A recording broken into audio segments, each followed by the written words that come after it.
YouTube.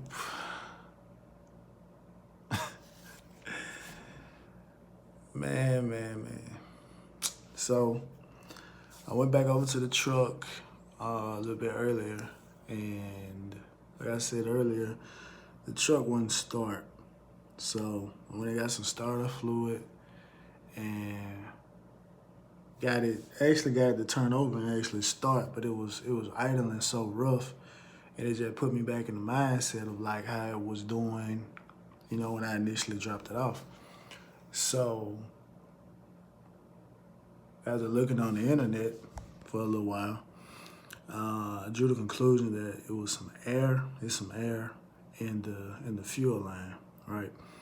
So I didn't have the right size socket to get to the bleeder, to fit on the bleeder nut right beside the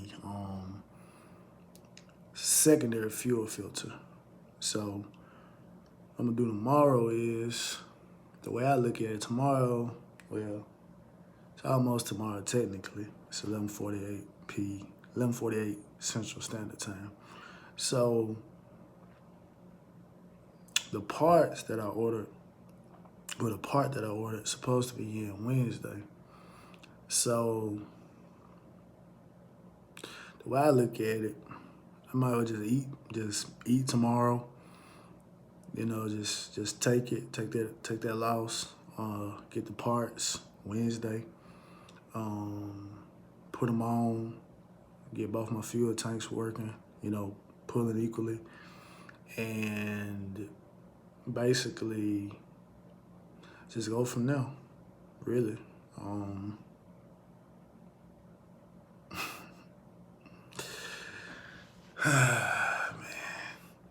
Man, it's a part of it, man. It really is. I mean, the way I look at it, I'm going to end up being a shade tree diesel mechanic. Well, now I don't want to say mechanic. I'm gonna say parts man, because there's a difference between a parts man and a mechanic. A mechanic can actually diagnose and say, okay, this is the issue. A parts man is somebody that can just say, okay, this part needs to be changed out, right?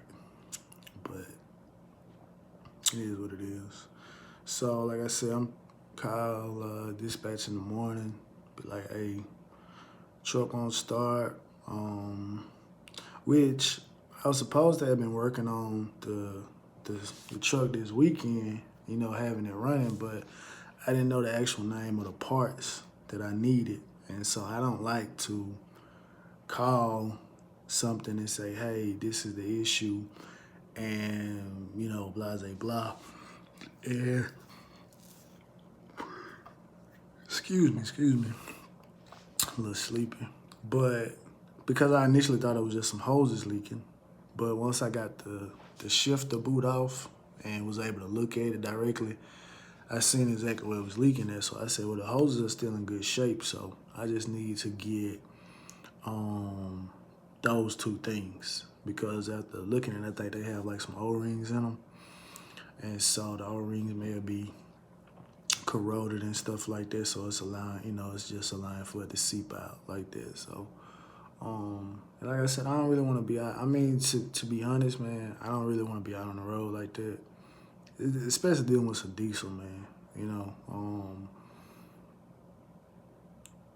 I'm gonna be honest, man.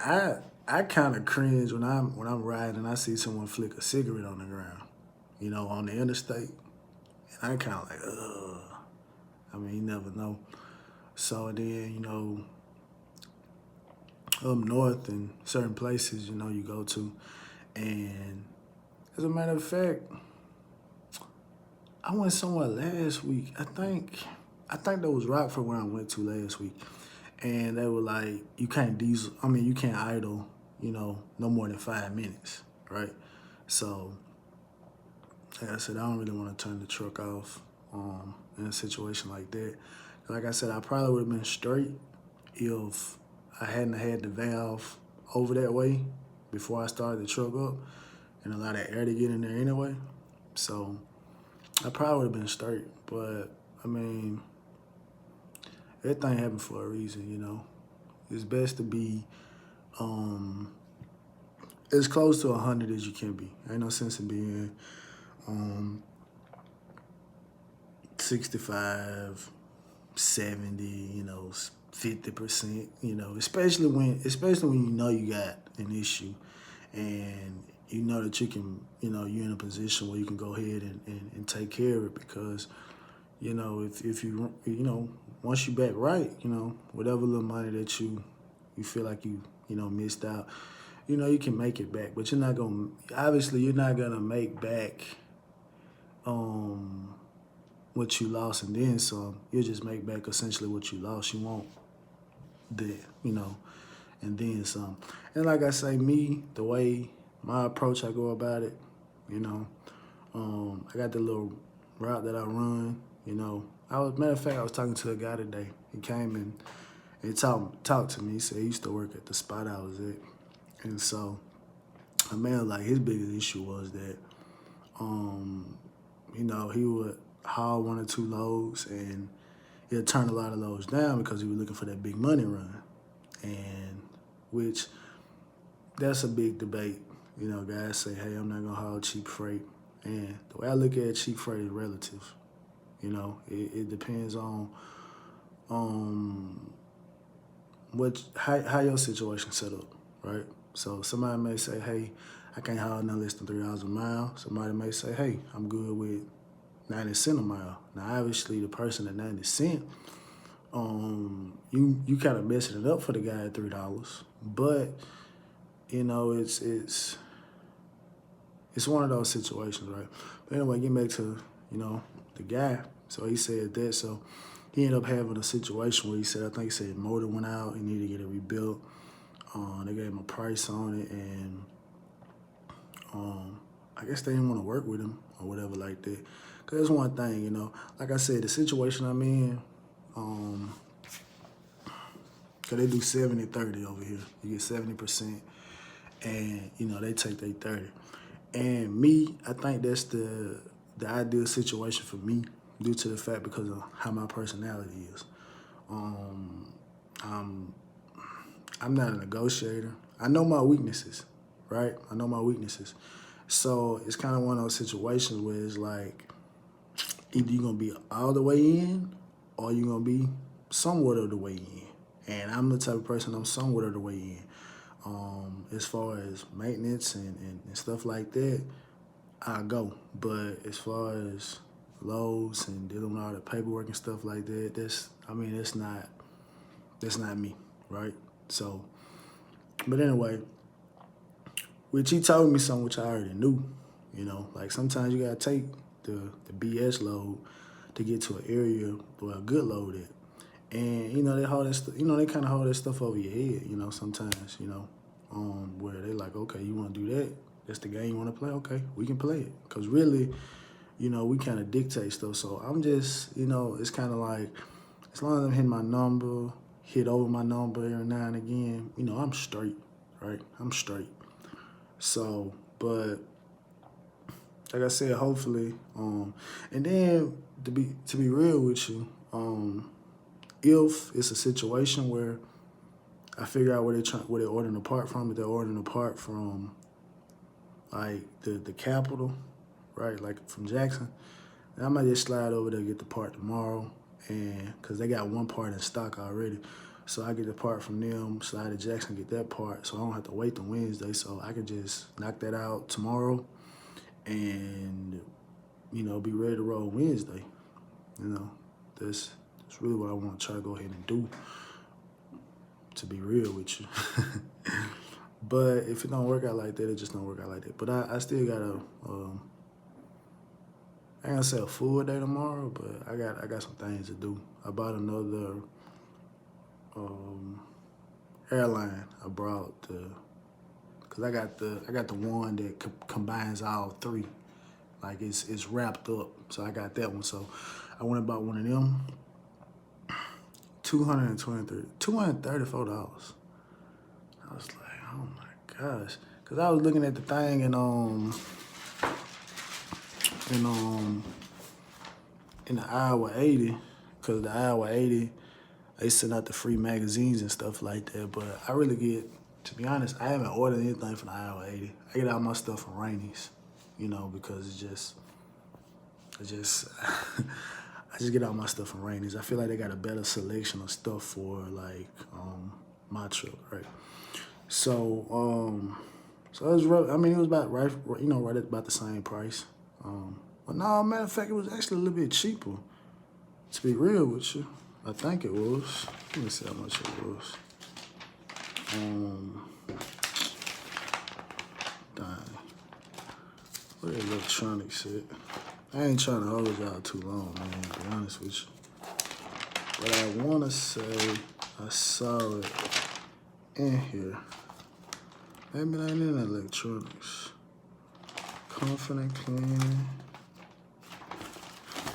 Let me see. I wish the thing had like an atlas or something in it. I mean an index, not an atlas, but an index. Was the atlas and index the same thing? Let me see how much the thing was at the Iowa 80, because I mean, I literally was just looking at it. I want to get some more headlights for my truck too, but my thing is before I start putting accessories on it, I want to make sure that all the functioning components are working. But I want to get some of these right here, them right there, and then I like this right here with like the little lip over the top, the bezel over the top of the headlights. I like that, like the way the KW is. Or like this. I mean, you can see it right here on this KW. I like that. I've been seeing a couple of guys with some classics with them on there, so that's what I want to do with mine. But like I said, I gotta hold off on all that stuff. I want some breather lights on the front too. But like I said, accessories come later.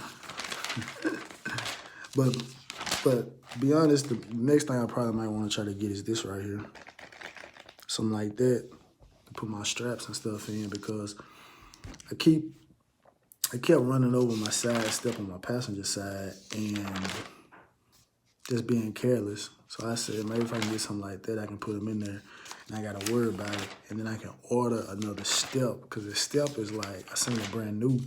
The step is like $280 something, just like the top of it. So like, they're not playing with this stuff, man. Okay, here it is right here. Yeah, I got the 15 foot. I got the 3-in-1. So that's $207.99. So I got that one right there. So yeah, that thing right there is it's expensive. I'm gonna probably just reuse the blue glad hand that I already got. Because the red one, that's the one that I think was having issues. I was trying to change it out initially, but I couldn't get it. So I think the blue one's still pretty good. So I'll just probably put that back on them, because as you can see right here, like this glad hand right here, it's like $8. So, I mean, it ain't too bad. But then again, I might just go ahead and get the blue one too, you know, just to make them, make them look new or whatever like that to go along with it. But like I said, I ain't gonna hold y'all too much longer, man. Like I say, you like what you like, man. Subscribe to the channel, man. Hit the notification button. And like I said, tomorrow I'm record little stuff that I'm doing. It just depends, like I say, if they're getting it from Jackson, I might go on and ride over there. It's about 80 miles there, 80 miles back, so that's 160 miles. And to get there, it just depends on if I can get, if the person that's gonna help me, if they're gonna be in tomorrow, which they might not be in tomorrow. So, like I said, I might just hold off on Wednesday or whatever like that, because it's really a two-person job. Because once you take the shifter boot off, you can see right on top of it, but you don't really have enough room to navigate to really break the hoses like you need to. So you need to really be up under the bottom, but you still need somebody up on the top, you know, to kind of, if it's in the small components and stuff like that, to kind of show me, like how the T's are, where they lock into the top of the transmission there, right? But like I said, I ain't gonna hold you any longer. If you in the truckers out there, you riding, be safe out there on the highway, man. Do your P-trip, do your mid-trip, do your post-trip, because